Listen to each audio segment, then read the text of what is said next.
Hello मेरे प्यारे students, क्या हालचाल। हमें उम्मीद है आप सब स्वस्थ होंगे, मस्त होंगे और आप सबकी तैयारी एकदम शानदार तरीके से चल रही होगी। तो एक बार हाजिर फिर लेकर UPSSC एएनएम के 5272 पोस्ट के फीमेल हेल्थ वर्कर के नर्सिंग क्लास में बालक स्वास्थ्य नर्सिंग पढ़ रहे हैं एकदम शानदार तरीके से। लेक्चर नंबर 26 के साथ पिछले वर्ष के टॉप 30 क्वेश्चन पढ़ने वाले हैं।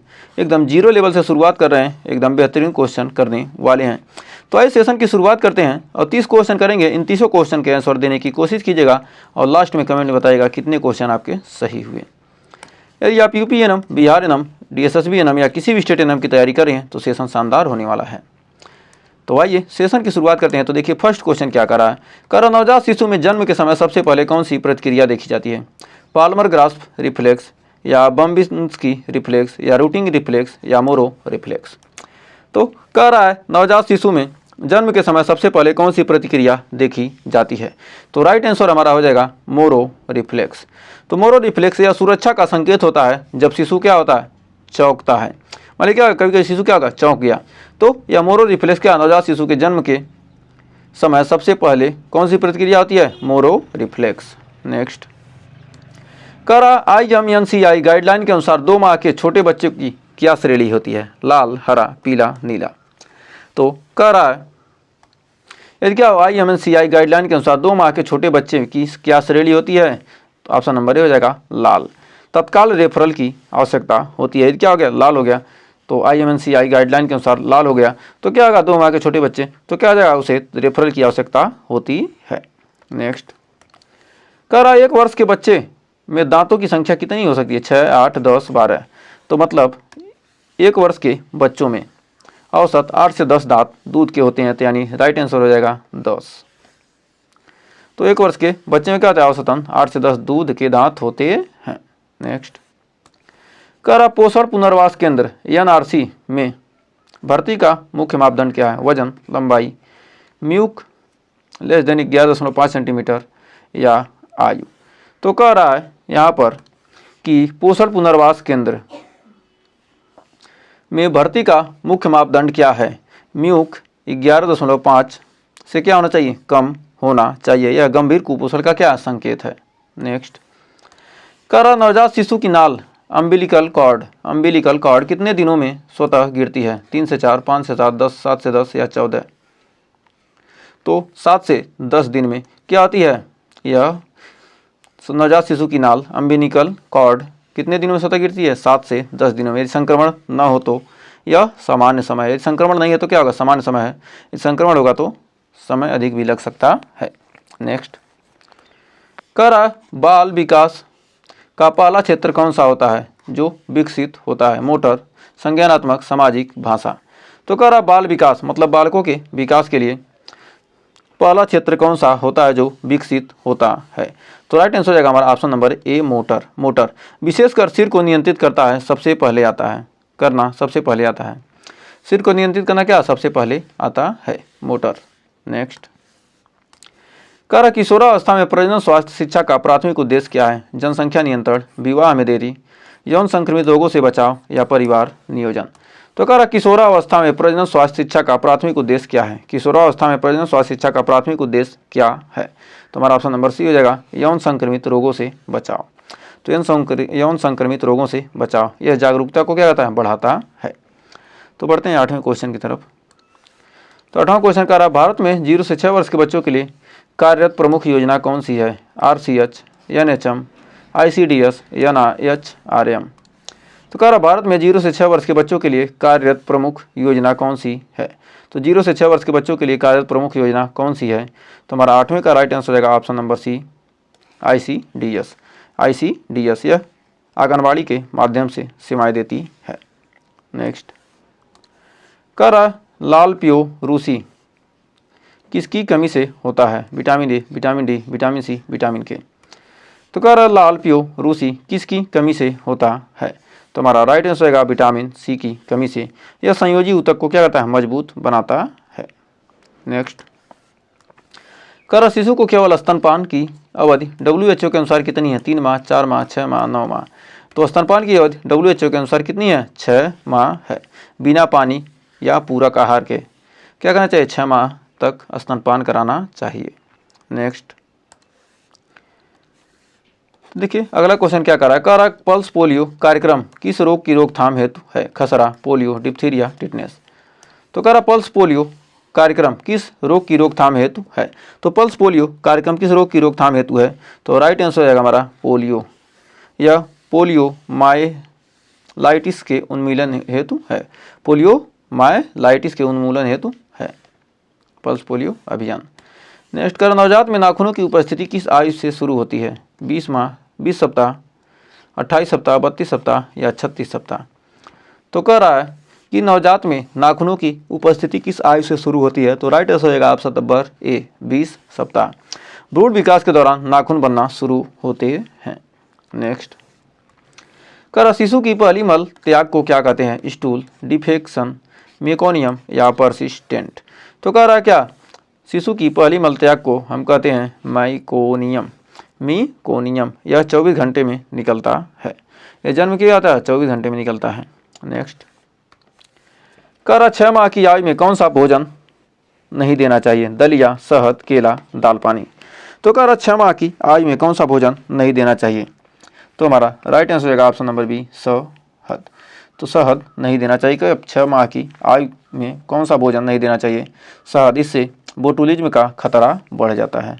नेक्स्ट कह रहा बालकों में हीमोग्लोबिन की न्यूनतम समान सीमा क्या होती है, 9 ग्राम पर डीएल, 10 ग्राम, 11 ग्राम, 12 ग्राम। तो कह रहा बालकों में हीमोग्लोबिन की न्यूनतम समान सीमा क्या होती है, तो 11 ग्राम पर डीएल, यानी ऑप्शन नंबर सी हो जाएगा राइट। इससे कम होने पर एनीमिया कहा जाता है। नेक्स्ट यदि आपको सेशन पसंद आया तो सेशन को लाइक शेयर करके चैनल को सब्सक्राइब जल्दी से कर लीजिए। तो देखिए क्वेश्चन कर रहा है रोटा वायरस टीका किस बीमारी से बचाता है, मलेरिया, डायरिया, टाइफाइड, फ्लू। तो कह रहा रोटा वायरस टीका किस बीमारी से बचाता है, तो रोटा वायरस टीका हमारा डायरिया, खासकर बच्चों में गंभीर दस्त, यानी ऑप्शन नंबर बी हो जाएगा राइट। नेक्स्ट कह रहा बालिकाओं में मासिक धर्म सामान्यतः कब शुरू होता है, 8 से 10 साल, 10 से 12, 12 से 14, 14 से 16। तो राइट आंसर हो जाएगा बालिकाओं में मासिक धर्म सामान्यतः कब शुरू होता है, 12 से 14 वर्ष। यह समान आयु सीमा है।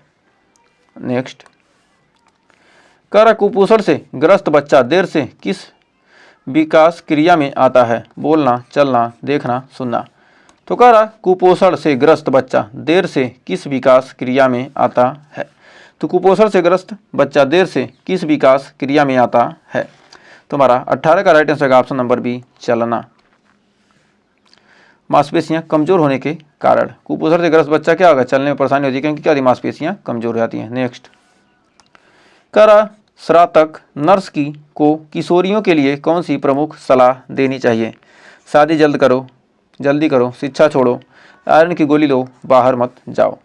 स्नातक नर्स की किशोरियों के लिए कौन सी प्रमुख सलाह देनी चाहिए, तो आयरन की गोली लो, एनीमिया से बचने के लिए आयरन की क्या करो, गोली लो। नेक्स्ट कह रहा बाल अधिकार अधिनियम के तहत बालक की आयु क्या मानी जाती है, 0 से 12, 0 से 14, 0 से 16 या 0 से 18।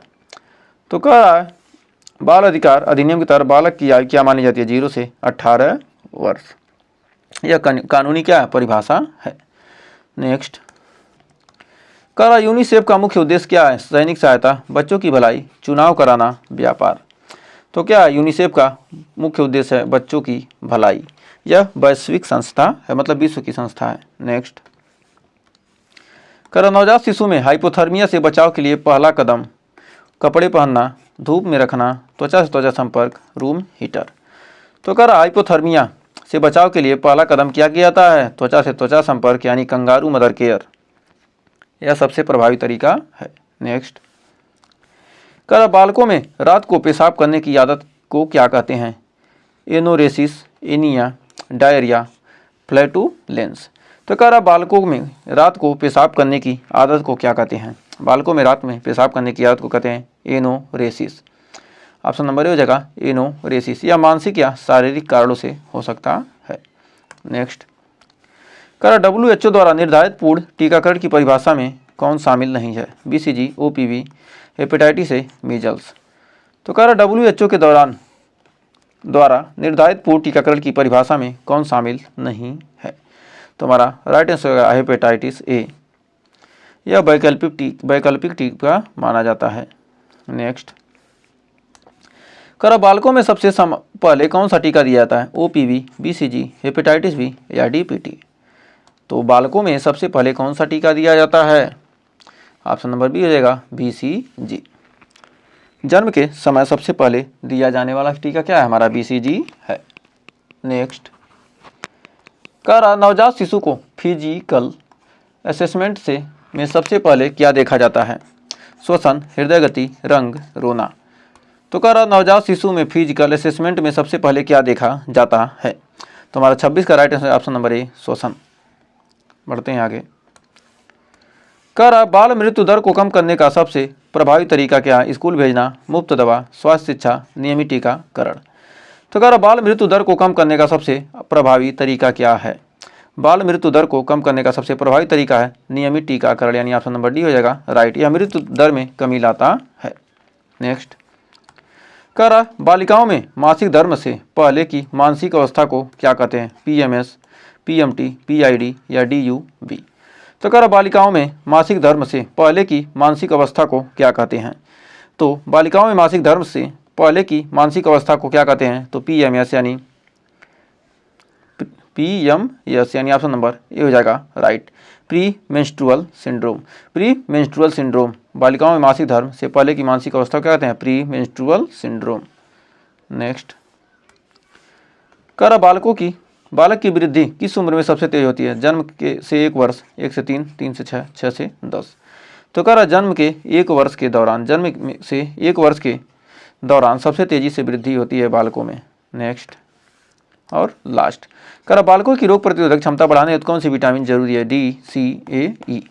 तो बालकों में रोग प्रतिरोधक क्षमता को बढ़ाने के लिए कौन सी विटामिन की आवश्यकता होती है? तो विटामिन A। यह क्या करता है? संक्रमण से लड़ने में मदद करता है। तो हमें उम्मीद है ये 30 क्वेश्चन आपको अच्छे से क्लियर हो गए होंगे। तो 30 में आपके कितने क्वेश्चन सही हुए कमेंट में हमें ज़रूर बताइएगा। सेशन अच्छा लगा तो सेशन को लाइक, शेयर और चैनल को अभी तक सब्सक्राइब नहीं की हैं तो सब्सक्राइब ज़रूर कर लीजिए, क्योंकि हम आपके लिए इतना कुछ कर रहे हैं तो आप थोड़ा सा हमारे लिए नहीं कर सकती हैं? एक छोटा सा काम, कमेंट करना है, लाइक करना है, शेयर करना है और सब्सक्राइब करना है। जो भी कमेंट, अच्छा बुरा कुछ भी कमेंट कर सकती हैं। लाइक पसंद आए तो कीजिए, नहीं पसंद आए तो मत कीजिए। शेयर पसंद आया तो करिए। यदि आपको लग रहा है कि कोई लाभ है तो लाइक शेयर कीजिए। लग रहा है कि वीडियो देखने से कोई फ़ायदा नहीं है तो मत कीजिए। तो आज के लिए बस इतना ही। मिलेंगे नेक्स्ट वीडियो में कुछ और क्वेश्चन के साथ, कुछ और टॉपिक के साथ। तब तक के लिए टेक केयर।